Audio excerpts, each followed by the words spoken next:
So Mr. Wortman and I talked about doing a STEM camp this summer. It started off kind of small. We thought we'd maybe get 20 kids to come. And lo and behold, we had an amazing response, a lot of excitement from the students when we talked to them. And then the applications just kept rolling in. It got up to over 40 applications on the first night. I texted Mr. Wortman. I was so excited to see those numbers. And then over the following days and weeks, it just filled up to nearly 80 students.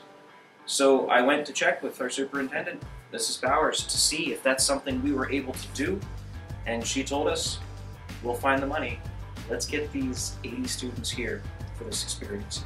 And it was really about getting kids here to have fun with their friends and learn more than they'd ever realized while they're here. I think it went really well, and I'm really glad we were able to do it.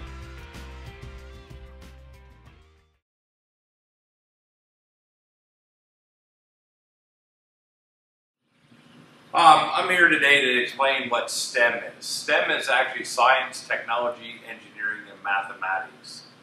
And throughout education that kids go through in every other class, like math, and English, science, there's one way of doing things, and there's one answer. And what STEM allows is for kids to go out and they're giving a problem, and they must solve a problem. And to solve the problem, everybody comes up with their own ideas. So they have to brainstorm, they can do some research on what's already out there. But they're allowed to design what they feel is the answer. And then you test it. And did it work? Did it not work? And it's okay if it didn't work because, and the design challenge is you go, once you test, you go back and you look and see if it worked. If it didn't work, then you just fix it. And you keep going around the circle of the engineer design process. So it's great to see kids as they build projects. Most of them are not the same, but they can actually answer the same question.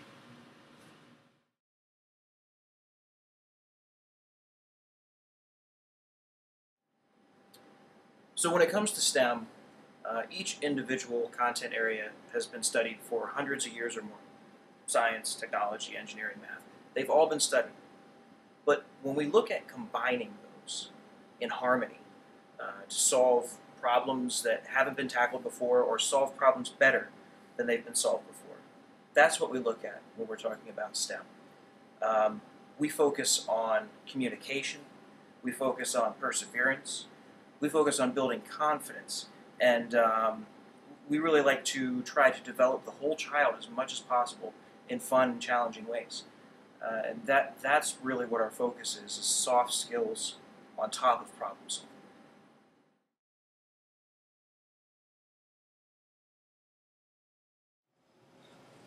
I think the STEM camp has been very beneficial for kids in the fact that STEM careers are growing and there's a greater need for kids to get into STEM careers.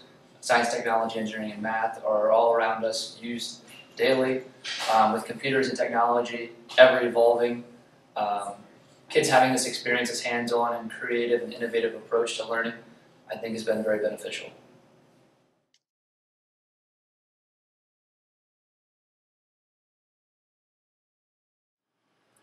So for our STEM camp, one of the challenges that we face is we have a young crew of kids here, and it's a mixture between students who are going into like an elementary level and going into almost a junior, senior high school level.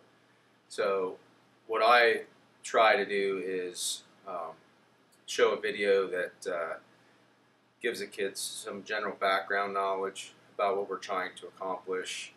In our activity today, we were dealing with heat and how heat transfers and energy transfer, and just showing a short video clip I feel helps some of the younger kids who maybe don't understand the vocabulary. They seem to pick it up very well, and when they see it on a YouTube video or something, they seem to comprehend it. So some of the things we're learning is very intense and can be challenging for those kids, but We mix them up so each group has maybe an older representative and a younger representative, so that way we can get through the projects. And hopefully we'll notice in the future, in a few years, when these kids hit our high school level STEM classes and also middle school, we'll notice a big improvement there, which will push our level of our ability level to go over content. Hopefully it'll help us increase there and make our program improve in the future.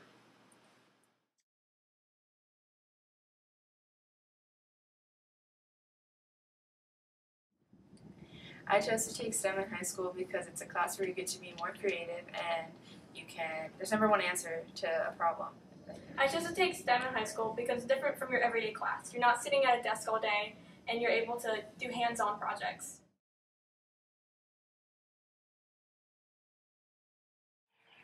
So Mr. Brown and I are part of the Keystone STEM Education Alliance, and we've been involved with the alliance here for 2 years at Montgomery. And this year we had a week-long class down at NASA, which is in Goddard, down around Washington, D.C. And the focus of our week-long course was studying weather patterns with a weather balloon. And one of the cool parts about the class was we got to take the microbit and all of the components needed to do this at our home school. We got to take that stuff with us, and we were able to do it here today at our STEM camp. So the data that we collect, I'll have Mr. Brown talk about. We do collect some photos while we're up there, and that's on this small GoPro type device. It's just way cheaper. We get this for 30 bucks. And that'll take pictures every 5 seconds while it's in the air. And then this here is actually 2 pieces together. This part here is a computer. $15. And you can program this thing pretty easily. It's a little bit like Scratch because it uses Blockly to program it. And then we plug this into an expansion board right here called a weather bit. And the weather bit is able to collect data on temperature, pressure, humidity, and altitude. And it logs all of that data right here on this little micro SD card. And we'll be able to take that in and analyze it on the computer. Probably one of the most challenging parts of the project so far was just simply getting the balloon inflated, because you're not able to touch the balloon with bare hands, your hair, no bare skin can touch the balloon. We can inflate this balloon up to 3-4 times that we could do this if we are able to inflate it without touching it. So that was one of the challenging parts today, was just getting it inflated. We ordered helium from a welding supplier in the area, and that's basically what we had to do today. And that was the most challenging part, is just getting it inflated so that it would fly.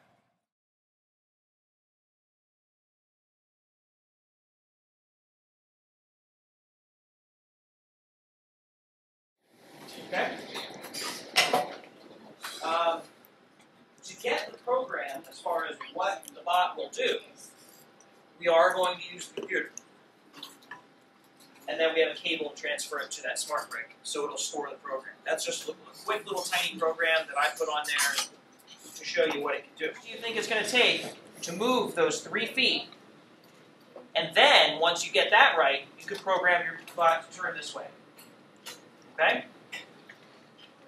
All right, guys. Program is for your bot to go like this. Right? Yeah. Taking farther and better than anyone else.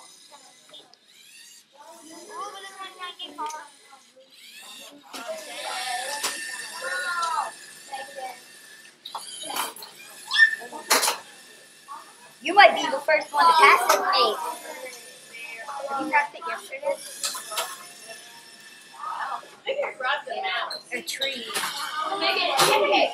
Look, it's grabbing the mouse. Trees It are has the tired. mouse. It has the mouse. Turn. There's a piece of paper.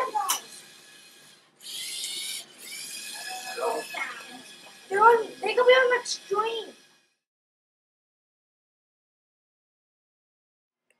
This is a delta dart. The main parts of it is a fuselage, the wings which create lift and have the ailerons on it that control the elevation, your elevators, and you have your rudder that controls your yaw.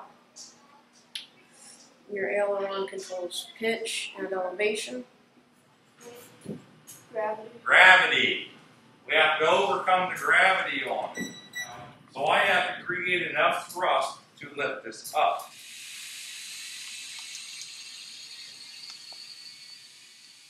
But I can pitch it this way or that way.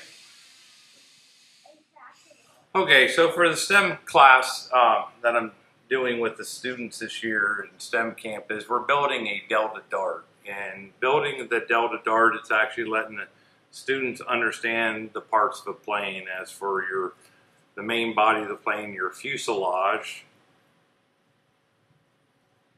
the wings, and when you put the wings on, you have to tilt the wings up and give them an angle that's known as dihedral. And then we have our horizontal stabilizer, and that goes on the back of the fuselage right here, and that actually controls for roll motion in a plane, which is as a plane would go like this. And then you have your vertical stabilizer, which will attach onto here. And what that's for, as the plane is flying, it will give it what's known as yaw motion, turning back and forth. And then the plane, or the wings with the dihedral, gives it its pitch to come up, and then has the two pitch come back down. So the students lay their boards out, and they cut all their boards, and then we start to glue them together. I'm helping students glue everything together because we're using super glue so we can get this done in a timely fashion and let it cure, and then we were going to go up in the gym and fly them this afternoon.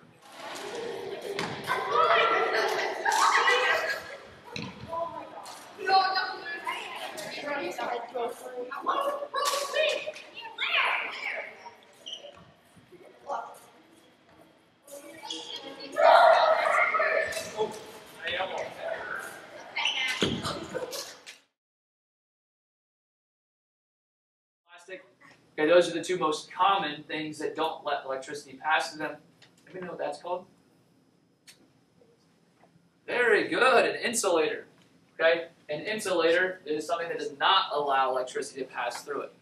What are some things that are conductors of electricity? So again, things that allow electricity to pass through them. A wet sock. Do you think a sock itself would let electricity pass through it? Like if you, has anybody, you guys are all from Montgomery and Elmsport, so you guys know about cow fences, electric fences, right? Electricity has wonderful advantages that we take advantage of every single day, okay? But there's also some disadvantages, like being able to get electrocuted or getting an electric shock, okay? All right, so for the insulating dough, it's going to be pretty simple. It needs to be a perfect combination of these ingredients in order to be an insulator, to not conduct electricity. Okay? Electricity come through, what do we call that?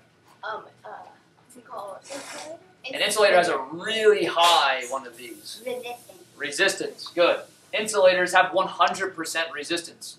That means they don't allow any electricity to come through. Okay, conductors have much lower resistance, some of them very, very low resistance. The longer you do, you might be able to get away without having this resistance. That's your small side.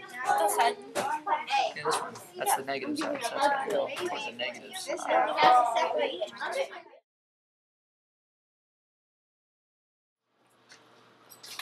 The objective here is to keep the rocket in the air, flight time, the longest time possible. Okay, so whoever can fly their rocket for the longest amount of time, that's a good design. That's the best design. Cut the end of a bottle off and then put it on the top.